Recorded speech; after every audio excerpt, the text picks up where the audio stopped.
I'm Jen Valenga, and this is the Ditch Your Backup Plan podcast. Stories of rewarding careers between starving artist and celebrity to give you the inspiration to follow a risky career path. When I was working in acting, I ended up doing a lot of things that gave me the stage when I couldn't have the stage, and control when I couldn't have control. And podcasting was all of those things for me when I started. Creative control over my stuff. It gave me a voice in the sense that, particularly in Hollywood, it's different than on the stage.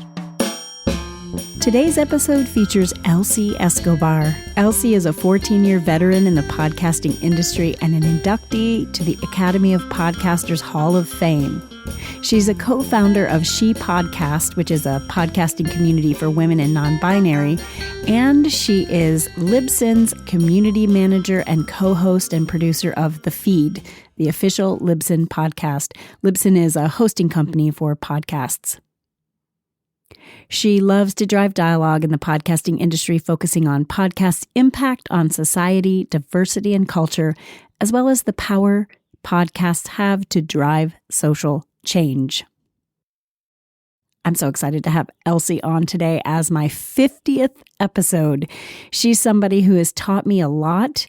I have listened to The Feed because I host my podcast with Libsyn, and I've learned so much. I couldn't do this on my own without the help of Libsyn and The Feed.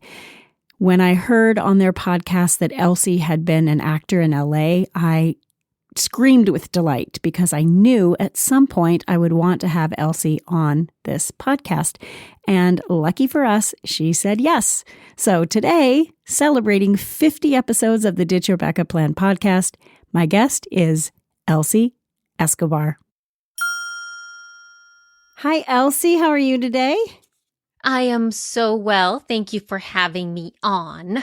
I'm very excited to have you on. I was just saying before we hit record that Elsie is somebody I have learned so much from. I wouldn't be able to do this by myself without her. So thank you for being a guest and agreeing to come on for my 50th episode. Woohoo! I am so excited for you. Congratulations. Congrats. Thank you. It's so tiny. What, you have 300 and something for She Podcasts, and I don't even know how many for The Feed. Yeah, it's like in compilation, I'm getting up there. Yeah, I've been editing for a while. So where are you calling from today? Today I am in North Carolina, and this is where I live. This is where we live. All right. Western North Carolina. And you can kind of do things everywhere from there, especially now when we're all virtual, right? Oh my gosh, yeah. We're kind of a little unconventional in all the things that we do. So thankfully, our life didn't really change too much, like almost zero. So. Oh, you were already doing a lot of things at home. Yeah. I have you on. I said in the pre-roll your job, but explain to me, I have you on for Ditch Your Backup Plan because I heard you say on one of the episodes that you started out as an actor in LA. Yeah. And before we get into that story, I'd like for you to explain all of the hats that you wear in all of your jobs today. Oh my gosh. So many things. So yeah, I'm the community manager at Libsyn. So I have a hand in the majority of the front-facing communications between Libsyn and podcasters. And that comes from like a sort of like a one-on-one model. So even if it is like not exactly one-on-one, it's not like I'm on with, producers one-on-one all the time, but my take on community management is that very intimate, hands-on responses, and sometimes it comes directly from me. Sometimes it comes via the Libsyn social media feeds, which is I'm there for the most part leading that communication as well. I do have a little bit more support now, which means that not all the content is mine, but the engagement piece is mine. So the majority of my job is keeping a pulse on what's happening out there advocating for the voices of podcasters, particularly independent podcasters, forging partnerships with folks, supporting people with what they need, just really listening to podcasters and then taking all of that information into Libsyn so that I can communicate from that place. So that's what I do for Libsyn most of the time. And that means, producing the podcast, the feed, the official Libsyn podcast. That means creating videos here and there. That means doing webinars, newsletters, like all of those sort of communication pieces. The other aspect is that I am the co-founder of She Podcasts, which you alluded to, and that one is it's a burgeoning organization, right? Between Jessica Kupferman and myself, we started this together, and it kind of like expanded into something much bigger. And we have a thriving Facebook group, which is now over 19,000 women and non-binary like strong. And we also have a live event that we had to, pivot last year because we couldn't do that. And we're kind of back to it this year. And we also have a membership community, which is it's like community / education / mentorship coaching. It's a little bit like extra to the things that we offer in the free community, right? So you do have a little bit more access to us there. And then I have my hands in all kinds of other projects that are being done in behind the scenes that I'm constantly jumping into. So I'm a little busy. You're busy. That's amazing. What was your journey to get to Libsyn? And you can start as early as you want or as late as you want, but we'll get around to the whole starting as a young actor and all of that. But how did you get a job like being the community manager at Libsyn and being the co-founder of She Podcasts? One of the things that, particularly for creatives, I think, podcasting gave me the opportunity, like when I found out about it, not moving from, because I was still doing acting at that time, was sort of like, it was an opportunity for me to have my own personal stage in some way. Like it seems like when I was working in acting, I ended up doing a lot of things that gave me the stage when I couldn't have the stage. So, and control when I couldn't have control. And podcasting was all of those things for me when I started. So it gave me the ability for me to use my voice. It gave me the ability to have like creative control over my stuff. It gave me a voice in the sense that, particularly in Hollywood, it's different than on the stage, right? I was used to doing a lot more stage work, and then moving into Hollywood, it's a totally different game that I wasn't used to, and it really defeated everything that I was, because it was so focused on appearances, and I never really focused on that.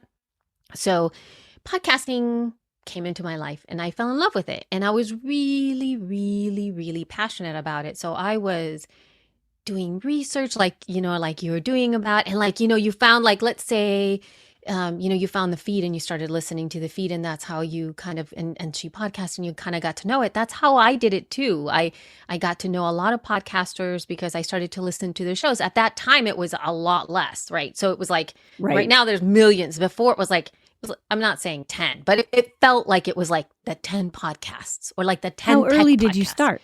2006.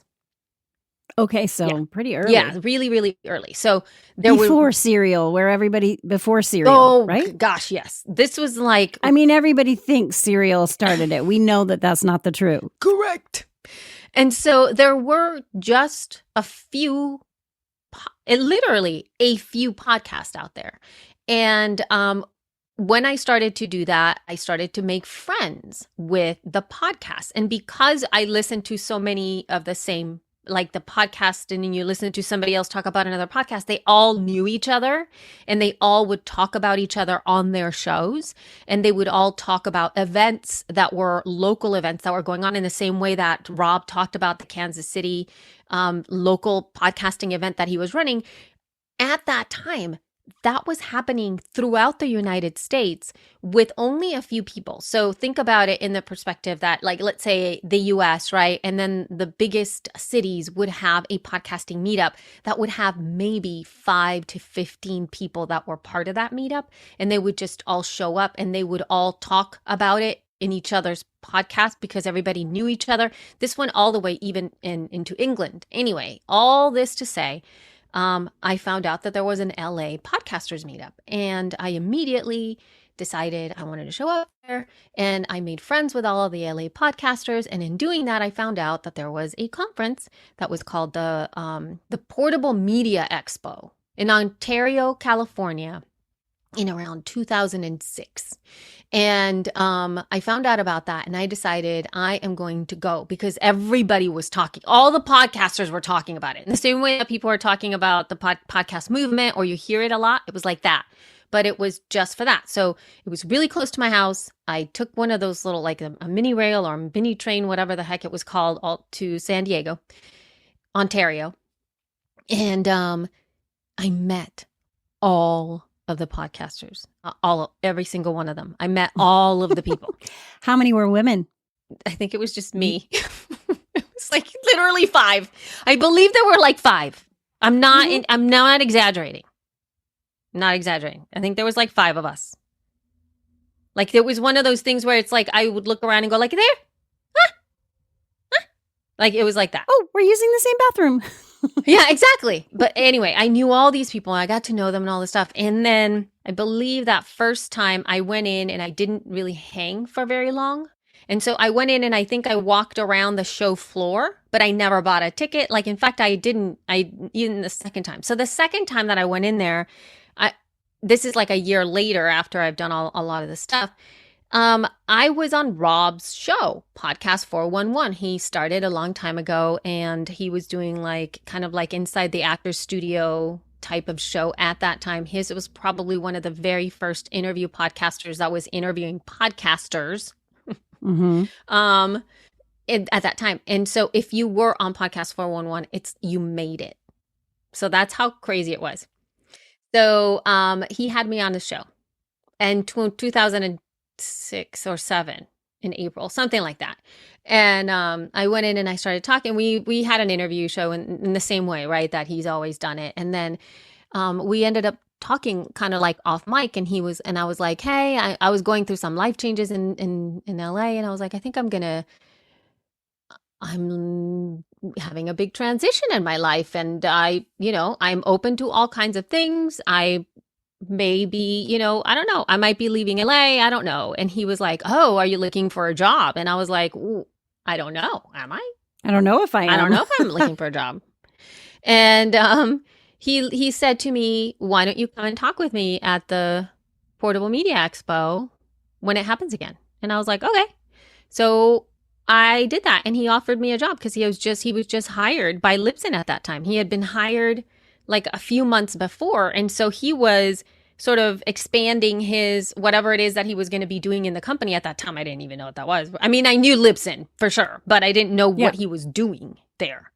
And so he's like, come and whatever, and I was like, okay. And so they literally just hired me because Rob said to.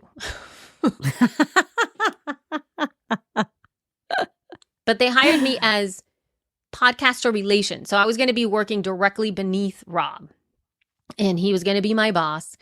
And I went in and I did that. And what year, Elsie? 2007 in November, November 2007. And so at that time, I was doing a lot of work managing podcasts communications, primarily based on ad sales. So a lot of spreadsheets, a lot of outreach to producers, a lot of pitching them on sponsor deals, a lot of just communications that way, back and forth about the things that we were doing and whatever and all that stuff. And then I got pregnant. So then I actually left when I had my baby, and then I came back again. I sort of created my job. It's like at that time I had a newborn. I didn't have really any guidance other than helping out with some things that were already happening at Libsyn. There was some transitions. It's like they needed help with this and that. And I was like, okay, so I was doing lots of all kinds of different things. And I realized that these things are missing. And I just started to do it. I started to do a job that I felt needed to be done without a title or anything like that, because I just felt it needed to be done. And so I started managing. I'm like, how come how come nobody's tweeting? How come nobody's writing on the blog? How come this was in 2000 and I would say 9. So I just started to do that. And so I kind of built my job based on what I did. Needs. Yeah, on the needs Yeah. versus, and I built essentially my position. I did it, and there was a name for it. So it was backwards. I wasn't hired to do that job. I just did the job, and there happened to be a title that went on it. So how do you think your training as an actor helped you with the job that you got into and that you do now? I think that, the preparation that went into acting is possibly, like, I wish everybody would have been able to go into grad school. I don't know if that's acting. Maybe it is. Maybe it was acting, but it's a different kind of acting. Like, having done, like I said, going to Hollywood and doing that work there, it's sort of like one of those things where I was like, I would not want to wish this on anyone, kind of a feeling. Like, I think that it was defeating to my core as a human being. Like, all the things that it brought out the worst parts of myself at that time, in terms of like well-being, because I wasn't equipped to deal with this world, which is Hollywood. It's completely different than the rest of the world. Totally different rules, different ways of behaving. It's not the same. And you have to know how to play that game. And I didn't, nor was I taught to do so. When I was in grad school, getting my MFA in acting and working in theater and doing that work and working at one of the finest grad school programs in the country, I was in heaven. It was like that. I want everyone to go through that. The amount of growth and the amount of skills and the amount of depth into humanity and my knowing who I was, and like it gave me so much to be there. That was beyond what I ever imagined to learn. That I would tell everyone needs to go to grad school. Like, in that way, in the way that I was taught, it was like fundamentally shifting me as a human being. It was unbelievable. So, two different things. I love that you say that. I mean, obviously as an educator, but I had a similar experience. I had gone for a BFA as an actor, and then I went back when I was 30 for my MFA in directing. And it really changed me. And my major professor was working bicoastally. He had his MFA from Yale, but he was doing a lot of film work in LA and some theater work in New York. And he was going back and forth.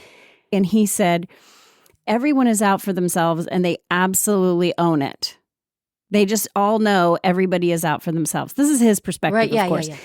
And he said, in New York, everybody's out for themselves, but they veil it with something else. And I always thought that was a really interesting way to say it. I don't know how I feel. I haven't spent enough time in LA, but I know that some of my favorite students have made their lives in LA, working and doing really well. And they're some of the most genuine people I know. So it's tricky. So what program did you go to, Elsie? It was called the National Theater Conservatory. Okay. It was part of the Denver Center Theater Company in Denver. It was the only grad school program in the country that was chartered by Congress. So it was not affiliated with a university at that time. It was in conjunction with the Denver Center Theater Company and the DCCC. And what was amazing about it is that we were essentially artists in residence for 3 years. So we had an opportunity to, we would go to class all day, and then we would work in the theater at night. And the first year, we didn't do that. The second and third years, by the time you're in a third year, you were a part of the theater system. Like, you were being cast in the plays in the regional theater company. So we had our ability to become equity by the time we finished school, essentially, because we had already all those credits. And also the program itself was really, really small. There were 8 students accepted annually, 5 men and 3 women every year. My year, we only had 7 because we had somebody drop out right before. So there were 3 women and 4 men to our class. And we were together all day, every day, like for those 3 years. And we had our hands immersed and access to incredible people that came through the Denver Center, as well as an immense, just the education that we got was amazing with what we got an opportunity to do. So, it's unfortunately, because it was chartered by Congress and there were some like other funding things happening with the theater program, it was disbanded or dismantled. I can't remember if it was like 2 or 3 years ago from there, but it was like it was so painful for most of us. That was obviously a very unique program, but the best MFA programs are exceptional in terms of what you learn. Do you think some of the things that you learn, whether that's practical skills or the ability to say yes and, to pivot, to shift, to think about the world, any of those things contributed to your ability to have the longevity that you've had with Libsyn and to continue with your work as a podcaster and a podcast pundit? Yeah. Fundamentally, I think that it offered me the opportunity to, I think the reason that I said like everybody needs to go with it to it is because it forced me to really look at what my skill set was and to really own up to a lot of things that I was afraid of before. I broke through some pretty massive bad habits that I had, and gave me a self-confidence that I feel I would never have experienced if I didn't go through what I went through there. And that was primarily with a lot of, which is one of the reasons why I love podcasting so much beyond what it is now. I really believe podcasting is a tool for personal transformation in so many different ways, because I understand what the power of voice is and I understand what that does for people's emotion. Like, I'm not talking about those of you who are listening to me right now. I'm talking about the people who are speaking, what it did for me. And so the fundamental shifts that I had when I was in grad school is one of them was learning IPA, because I was shown that I had an accent that I didn't know I had before. And I'm not saying this was good or bad. I'm just saying that this was a huge learning for me. And the women that were in my class were, white girls, white women who had an who have the talent and the skill that is, they were are unbelievable actors, just so amazing, where they could put on accents like you wouldn't believe. Like, I was floored by their skill. And then I had to come into it, and then the teacher was like, no, it's not married, it's married. And I was like, what? I can't even tell the difference. What are you saying? Oh my God. And I had to sit there and work, like every part of my body was trying to hear what they were saying. I felt totally inadequate. I didn't know what was happening. I had a hard time with accents. I couldn't hear my own. I got notes after notes, but what it did is it forced me to be better. It forced me to understand what that was. It gave me an understanding and like a way for me to fight and to understand how to put on the act, right? How to dress a character all the way down through their voices, which I didn't get before. So it taught me to be better. I'm a better, I think, all in all communicator, because I'm able to put it on and off. And I didn't know that I had it before. Right. So it's that, I guess to some degree, it's code switching, because coming from a Latino background, being bilingual, not knowing that I have an accent, being shown in my face that I have an accent, and that's going to stop me from getting roles, for me to find a way to be able to, in some way, navigate the world of acting by speaking in a way that doesn't give me away when I speak it. The second thing is that I was forced to sing. And I broke down having to sing because I've never sang out loud to anyone. And my mom told me I couldn't sing. And so I believed her. And I was ashamed of my voice. Just, it was so scary to me that somebody was going to judge me on it. And I had to sing. And being, again, forced to sing aloud was really hard for me. But I got better at it. And then I ended up getting booked in a musical, like at the San Diego Rep, like, which was Bizarro. And I was like, so it gave me the power to be able to do that and to be able to sing a cappella when I went into auditions, songs that I could sing. So that was amazing. And the last thing was Shakespeare. I had a mental block when it came to Shakespeare because I didn't understand it. Again, a different language that I came from. I didn't get it. I always forgot it. And again, I cried through like sonnet after sonnet. I was so just overwhelmed and with anxiety having to perform Shakespeare, and ended up doing a one-woman show, playing Prospero, which I advocated for myself because I was going to play Prospero. This was before Helen Mirren. This is before all that. Yeah. It's like, and so those things really helped me understand the power of voice. And because every single one of them was about me choosing to speak out and move through that emotion to get to a place of communication. And podcasting for me is an embodiment of all of that. Oh, absolutely. And it's amazing that you talk about the anxiety and the tears and the struggle and the challenge to be overcome, but that you say everyone should go through that. Oh my God, yeah. I mean, you didn't leave going, that sucked, and I didn't end up making my career where they were pointing me necessarily. And yet you probably have a voice more than any of your classmates in terms of affecting others through your story and your voice. Right.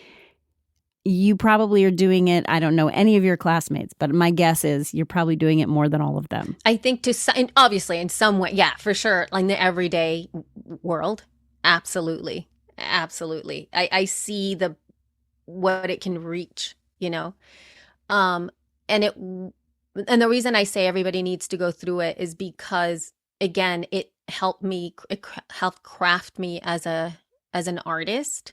It gave me the courage and the confidence to advocate for myself, and to continue to do the very best that I could, given the circumstances that were given to me. It helped, and I was supported, I was supported artistically, which is also another phenomenal thing for somebody to go like, yes, you can try it, do it. I was challenged. Keep going. Yeah, right. Keep doing it. Go for it, and given the chance. Now in looking back, I see problematic things that happened that at that time, I probably should. Well, I was in my early 20s. I had no idea what was happening at that time, right? So there are some things that I wish that I could have had the hindsight to be able to go, ooh, I could have taken it this way, or I should have done this, or I should have trusted myself in some way. But mind you, I was in my early 20s.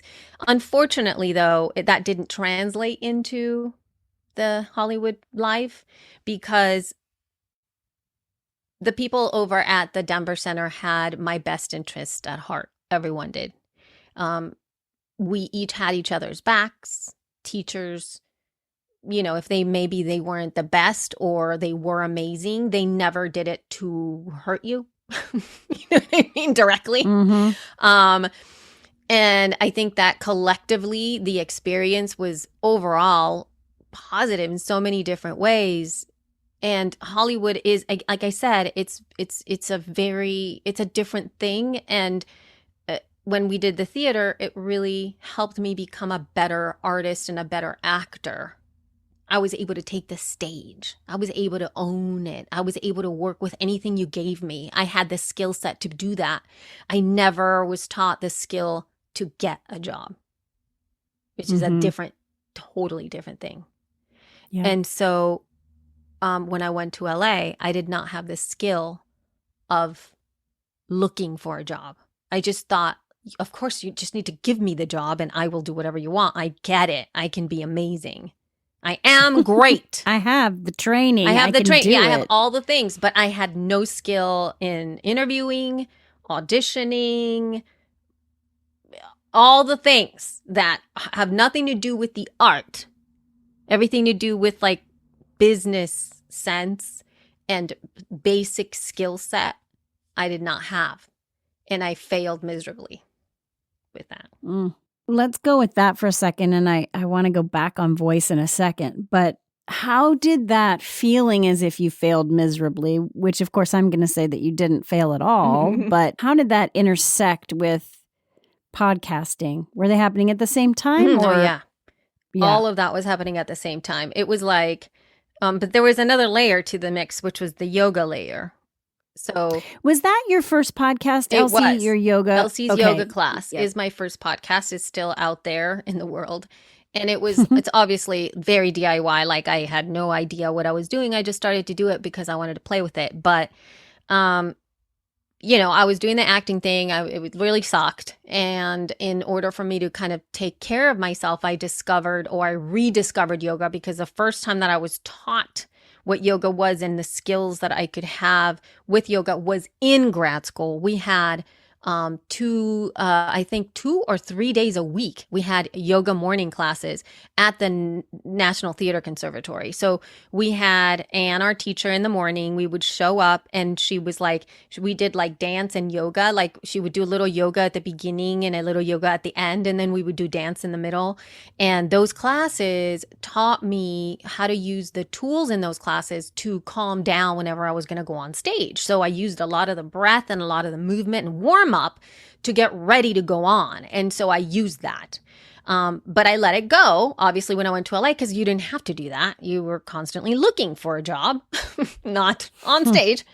And I remembered him going like, I remember that whole yoga thing. Maybe I should just go back and all this stuff. And then I rediscovered it in a different way. I also realized that there was a lot more to it than Anne didn't teach, because she was fundamentally a ballet teacher, not a yoga teacher. So that taught me parts about my body and alignment and breath and calm and anxiety, releases and relaxation and all that stuff. And I started to teach yoga at that time in LA as well. So I was doing the acting thing and the yoga thing at the same time. And then podcasting came into the mix, right? And so I wasn't getting any take with the acting stuff. I was doing all the yoga things. And so I kind of merged them together because teaching classes sort of gave me a stage. I literally was on stage every time that I taught, because my classes were very thematic in nature, and I took everybody through a whole thing. And it wasn't that they were there's a lot of talking, let's put it that way. So I had a weaved theme in it, and it was like I took people through an experience of like whatever was going on in my life. Those were my classes. And so I started to record them and put them out.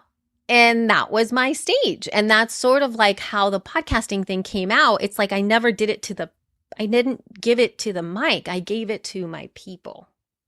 And then recorded it. Yeah. It was live. The name of the show was Elsie's Yoga Class Live and Unplugged, was the entire name of it. So yes. No editing, just me teaching class to the people in front of me. Eventually I removed that part because I moved out of LA and I wasn't teaching classes anymore. So. And unplugged was such a term from 2006 too. Totally unplugged. Right? Live and unplugged. Love it. Yes. I have always coached speakers, both actors, but also lawyers, journalists, anybody who needs some work with voice. And years ago, I was teaching at the University of Miami, and I got a lot of people who were bilingual who needed accent reduction or accent elimination, which in Miami, you can, there was some work there. And it's like, well, I can help you understand what you're pronouncing this way or, differently than standard American English. But over the years now, I won't do accent reduction because I think we're in a totally different place in the world. We're global. I don't think now actors are different because they have to put on a lot of different characters. And if you have something that's bleeding through a character and doesn't sound accurate, that's a whole different thing. But in terms of speech coaching for people in different professions, I won't do accent reduction. I'll do clarity work so that they can be clearer and they can communicate their story. But I don't think it's the right thing to do anymore to reduce accents. I love that. Yeah, I think that that's a really great assessment. I don't think that, like you said, like the reduction of the accent isn't really an issue for me at all.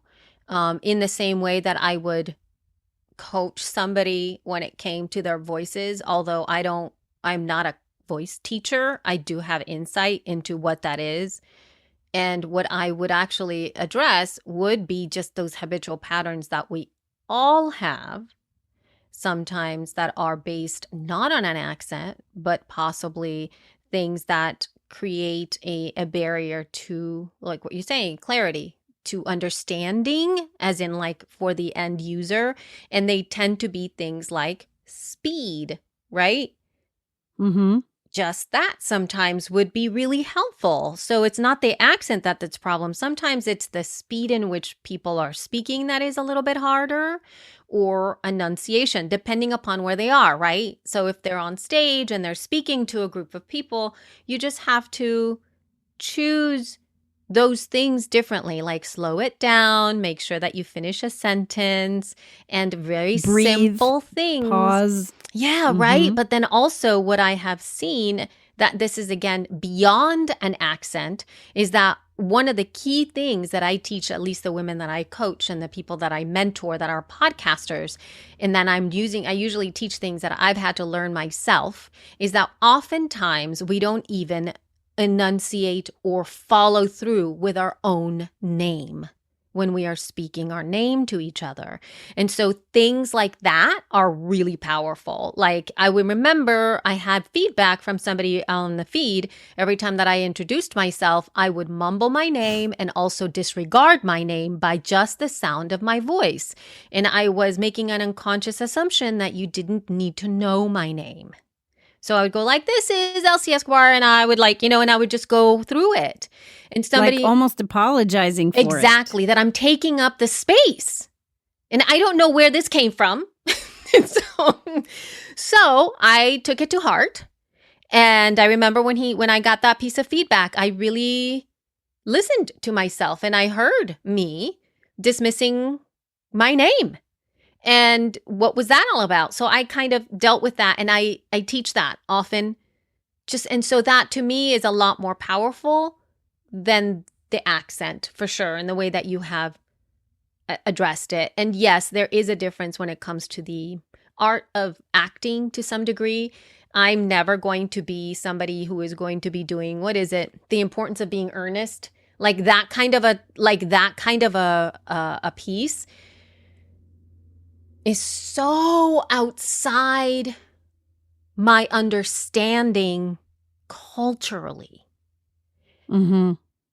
That unless it was like a very specific type of take on that play, I wouldn't want to even go for it because it doesn't fill me.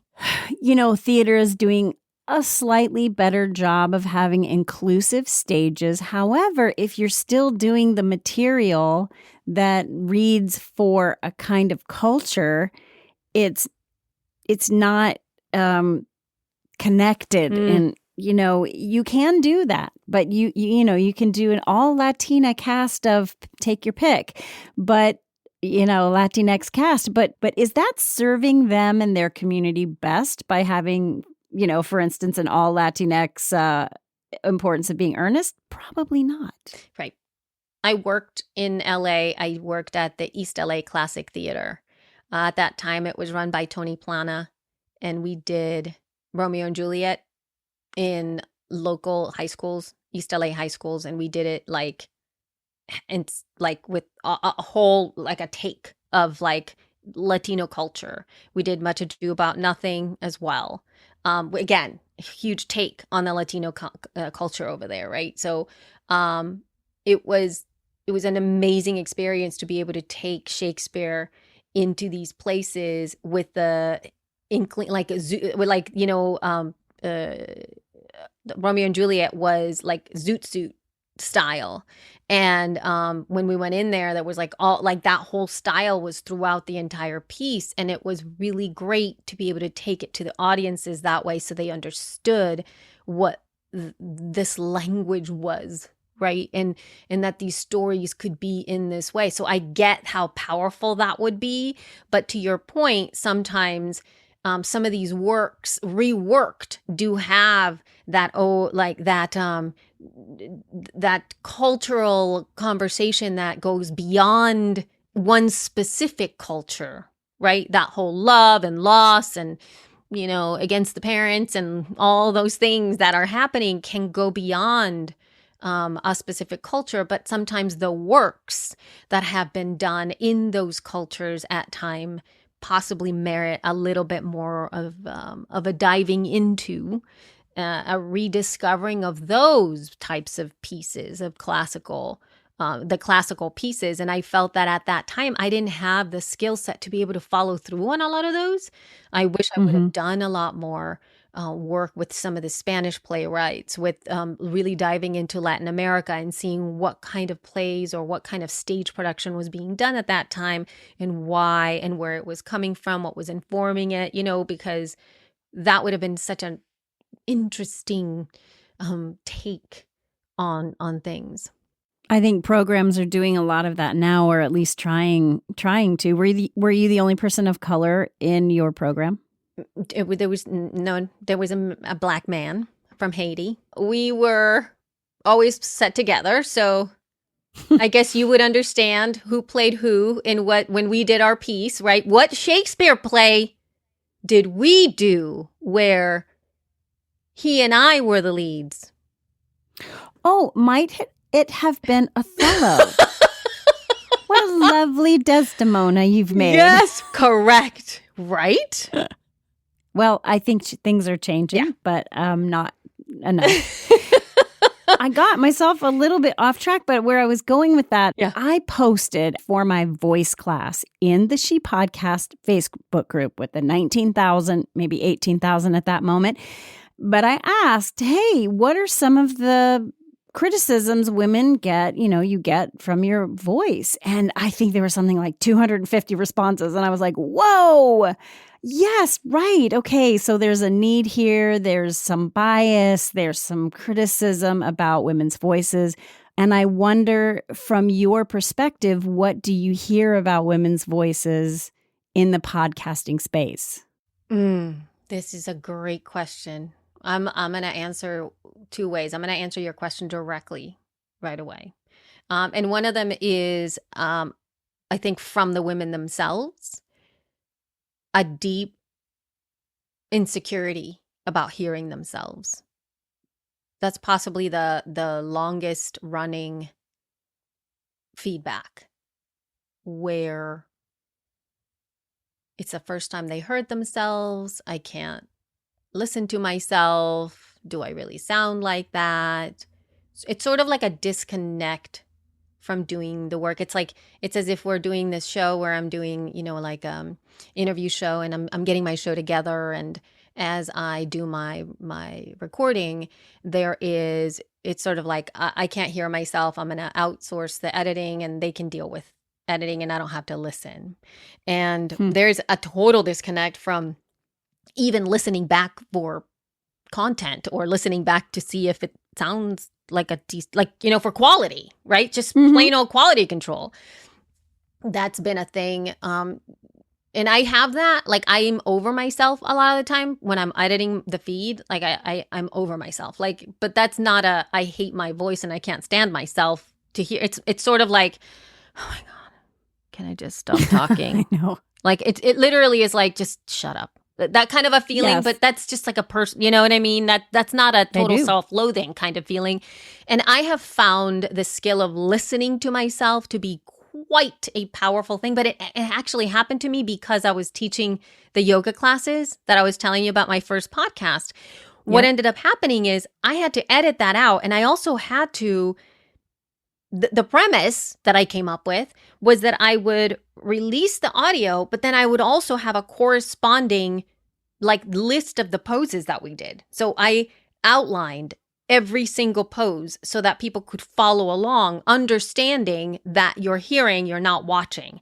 So I had to listen to myself. And in doing so, I went through all of that. Oh my God, what am I saying? I can't believe I said that. That is so silly. And I judged myself, but then I came to a position of feedback to myself and got better as a teacher because I heard myself and heard, oh, I didn't land that. I should probably next time slow down here. Like I gave myself notes in constructive notes, not like don't ever speak, but like when you say this, try to finish the thought or turn around and be clearer instead of going like turn over to the other side. Like that's not helpful when somebody's listening. I can say, turn towards your right as you extend your arm out when you're facing, like I had to get very clear, face the long end of your mat, right? And so that makes more clarity for people. And I had to teach myself to be able to do that. So that's the biggest thing. Now, in terms of the industry, the podcasting industry, there is still big judgment, I think, not just from men, but from everyone about women's voices. We tend to really like one style of voice, and we're not okay with others. The end. Yeah.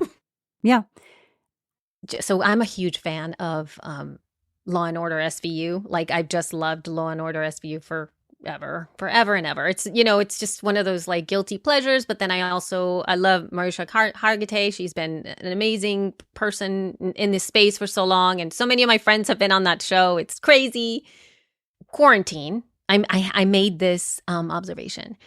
I rewatched all the seasons because they were like on Hulu or whatever. So I'm like, I watched during this past 2020, I've watched the entire 20 seasons of Law and Order SVU. Okay.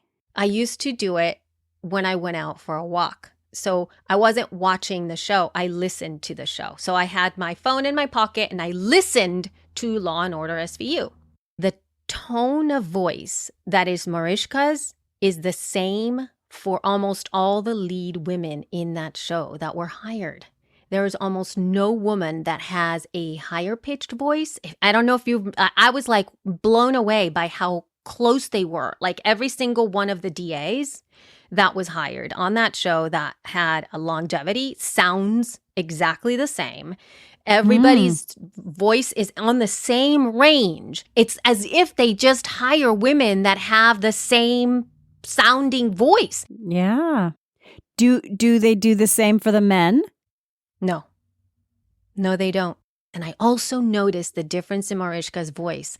When she first started at SVU, it was higher, it was lighter, it was younger. When she became sort of like more powerful in the unit, her voice dropped and it became very low and very grounded, which is fine. Nope. I'm not saying anything bad about that. In fact, I like it. I like the fact that she does that. But it's really interesting how it's gotten deeper and deeper and deeper as the seasons go on. And she doesn't have an upper register anymore. Like there's no more like, hi. Like you don't ever hear hi on SVU. That's just not. That's not for SVU. No. So anyway, I just observed that because I do feel that we have a bias towards certain types of voices that we are okay with. Yep. And I've been looking at the research on women's voices, and as back to around 1980, they were saying that some of the research shows that there is subtle bias, that even if competing information like expertise and appearance tells one story, if the voice has certain qualities, women can be judged more negatively. Oh my God. Can you believe it? Elsie Escobar, do you feel like you have, in quotes, made it? I do. I think in my life, I do. In my life, absolutely, I do. Because I have so many things so many things make me happy that I haven't had in the past. Like I've just been thinking like a lot of folks have had a really hard time in their relationships through quarantine, and I as of lately, I've just been really thankful for my partner, aka husband, because he really is such a great guy. Having a home and having a job and being healthy. Like there's all this like really wonderful things that I feel are amazing when it comes to the stuff that I'm doing. And I guess if I were to say like push it in terms of professionalism and career, I'd love to like break into like an executive level position, whatever the heck that would even look like, for the sheer power of it. Because there aren't very many women still that can make a call, right? And so like for me, like I have all these wonderful ideas and I'm passionate about it, and I will pitch my bosses on it, and I just feel like we need a lot of more women that can immediately just go, yeah, instead of like, but how's that going to really work for the bottom line? Or we shouldn't really do that because that doesn't really matter. Like, stuff like that where I'm just like, I want boards. I want to be part of a place where like I'm the one that's going to say like, yeah. Yeah, I want more women in leadership and influential positions. I totally agree. That's my goal. Owners, boards of directors, like those types. And you'll be one of them. Well, that's my hope. We'll put that in the universe with you and for you. Do you have anything that you're listening to you think we should listen to? What did I listen to? I listen to so many different things all day, every day. One thing that I do, like I've been doing a lot, like one of the shows that I really liked, I just found out about it because I'm doing some research with Black podcasters. And I found this show and it's called Flourish in the Foreign. And it's just a woman who is interviewing other Black women who travel and create a life of freedom for themselves. And she is based in Barcelona. And I just really love that because part of, I feel, is, again, women's voices and the power of podcasting is that we can get this incredibly diverse experience of the world through a woman's voice and through the lens of her voice, if that makes any sense. And obviously she is focusing on providing a platform for Black women. But beyond that, if you were to just listen, you wouldn't be able to make any decisions based on the sound of somebody's voice. You could, and I'm sure, I mean, they're very colorful in terms of all the different types of sounds that voices are. But mind you, it's a global conversation with women all over the world. So they're going to have accents, right? But it's not about race. What it gave me was the freedom that sometimes I hold on for myself, like that I live in this little tiny life. And while I was listening to her show, I somehow got an inkling of the possibilities of becoming more. That's amazing. That's a great place to end International Women's Month of March. Yeah. Elsie, if somebody wants to connect with you, what's the best way to do that? Follow me on Twitter. I'm there the majority of the time. I'm on social. You can find me everywhere, but I'm primarily active on Twitter. It's the easiest thing. I'm the Elsie Escobar there. That's about it. And listen to my shows because that's where I show up. Exactly. Well, thank you so much for your time. I really appreciate it. And for being number 50 Yay! And for allowing me to have this conversation with you. Thank you so much, Elsie. Oh my gosh. I'm so honored. Thank you so much.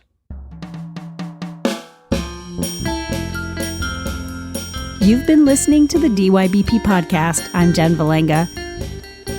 Next week, you'll hear from Peter Royston. Peter is a stage manager based in New York City. Peter is a vocal advocate and ally to the disabled community, specifically through his lived experience as a white gay man with cerebral palsy. Episode 51, next Tuesday. As always, thanks for listening.